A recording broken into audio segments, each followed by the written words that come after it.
Det er tidlig morgen på Ingerslevs Boulevard. Der er 1,5 time til markedet begynder, men torvehandler Steffen Danielsen er allerede ved at gøre klar. Hvis man skal leve op til kundernes og sine egne forventninger til at stå med varer og forberede det, så det er i orden, det man har med at gøre. Men det kan ikke altid lade sig gøre at forberede sig på alle udfordringer, og i dag holder en bil i vejen. Den er lidt vigtig, den der Citroën. Den holder lige, hvor han er ved at blæse op. Efter en samtale med politiet kræver boden igen fuld opmærksomhed. Jeg bruger energi på at få tingene stillet op, prøve at lave farveveksling og få nogle flotte ting lagt ud og som fanger øjet for folk.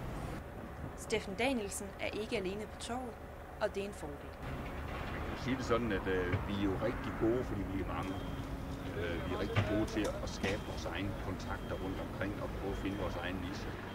Ikke alle dage lever vejret op til de mange farverige boder, men som torvehandler skal man kunne klare både regn og sol. Heldigvis trodser kunderne regnen og kan opleve hyggen på torvet. De to, der er tilfredse, det er en god handel. Kan man have en god hyggesnak med dem også, altså hvad skal man sige, eller i hvert fald en god facon over for dem, så folk føler sig glade, men der er mange gange det der med at få brudt isen, ikke også, om man nu skal købe eller ikke skal købe, eller skal vi købe her, eller skal vi ikke købe her. En lille god bemærkning, eller bare et smil eller en hilsen osv., man har kontakten. Det er jo en af de der små ting, man lærer. Efter et par timer er flere kommet til, og torvet er nu godt besøgt. Så på trods af løbende udfordringer, blev også i dag en god dag for Steffen Danielsen og de andre torvehandlere.